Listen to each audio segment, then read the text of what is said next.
Bon, Madame la députée, merci d'être venue de Saint-Nazaire. Tout à fait. Ce matin, je crois que vous faites l'aller-retour en plus, donc vraiment on est très touchés de votre visite. Je vous remercie, je suis ravie d'être ici. Merci pour votre invitation. Donc c'est la première fois que vous voyez ce salon. Le même existe à Nantes, hein, comme je vous le disais. Peut-être une petite question d'entrée, quelle impression générale, qu'est-ce que vous retenez de vous qui connaissez bien le monde des seniors? Ce que vous voyez dans ce salon, ça évoque des choses que vous connaissez déjà? Ce que j'ai pu observer lorsque j'ai visité votre salon, c'est vraiment l'esprit de collaboration et un vrai dynamisme tant chez les acteurs professionnels que chez les personnes visiteurs. Et c'est ce qui donne du coup de l'espoir voilà, pour le devenir de nos seniors pour les futures années. D'accord. Et alors vous qui êtes ancré dans les territoires, il y a un sujet qu'on ne peut pas beaucoup aborder dans un salon comme ça ici, parce que ça ne s'y prête pas vraiment.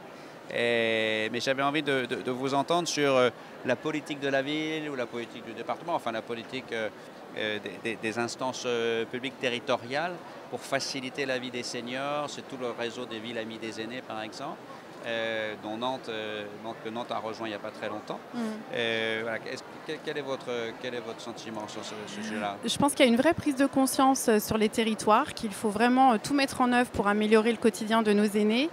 Et il y a une vraie marge de progression, c'est-à-dire qu'il faut encore qu'il y ait un meilleur maillage, c'est-à-dire que les choses sont encore beaucoup trop cloisonnées entre le milieu sanitaire, médico-social, le milieu social qui est souvent plus lié aux collectivités et aux municipalités, l'information qui est parfois trop diluée. Je pense qu'il y a vraiment des choses à retravailler pour que la personne âgée, la personne en demande, en besoin de services spécifiques puisse trouver très facilement une réponse à ses besoins. Parce que trop souvent, ce qu'on observe, c'est que les choses attendent la dernière minute avant d'être mis en place au domicile.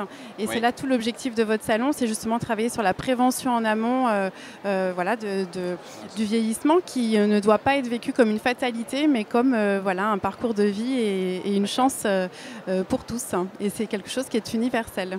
Absolument.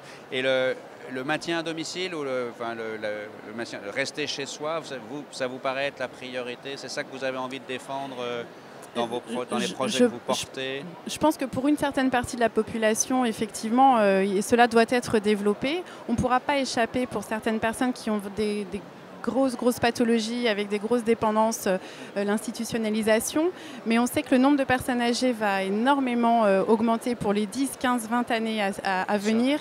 Et il serait illusoire de croire qu'on pourra construire autant de places d'hébergement voilà, qu'il y aura de personnes âgées. Donc on doit travailler et le maillage du domicile et peut-être repenser la configuration de nos établissements d'hébergement qui aujourd'hui, on le voit, arrivent à bout de souffle sur plusieurs secteurs, notamment les EHPAD. La ministre de la Santé et des Solidarités, d'ailleurs, que le modèle de l'EHPAD est arrivé un peu à bout de souffle. À bout de souffle, parce que quand l'EHPAD a été inventé il y a quelques années, la population n'avait pas le même profil et les critères d'admission n'étaient plus ce qu'ils étaient aujourd'hui. C'est-à-dire qu'aujourd'hui, vous avez une cohabitation entre des personnes très dépendantes physiquement et des personnes qui ont des troubles cognitifs, mais qui du coup restent très mobiles. Et c'est cette cohabitation qui peut être parfois lourde à apporter pour nos soignants. Mais j'insiste sur le fait que la dépendance ne représente que 10% de nos personnes âgées. Vous avez raison de le dire. Et que vous avez 90% des plus de 65 ans qui ont une vie autonome et qui resteront autonomes très longtemps. Et je pense que notre action publique doit vraiment porter sur ces personnes-là. J'aime bien votre dernière phrase parce que on parle à beaucoup de médias, en particulier hier à l'occasion du salon. Et je trouve que c'est moi qui m'en occupe. Et je martèle auprès des journalistes qui me parlent de dépendance que oui, certes, il y a des dispositifs pour, disons, pallier la dépendance ou pour aider les personnes dépendantes. Mais qu'il faut rappeler à tout le monde qu'on a quand même 9 chances sur 10 de finir ses jours autonome, ou en tout cas avec une autonomie suffisante pour ne pas dépendre de quelqu'un.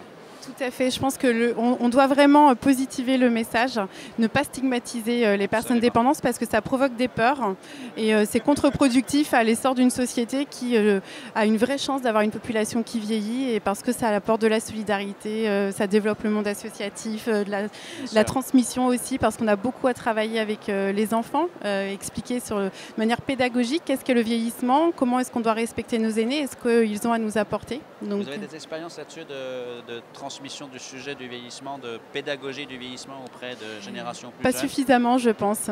Beaucoup de choses se font sur la maladie d'Alzheimer, sur le handicap, mais sur le vieillissement, de manière plus générale, je trouve que ça manque et ça demande justement à être développé.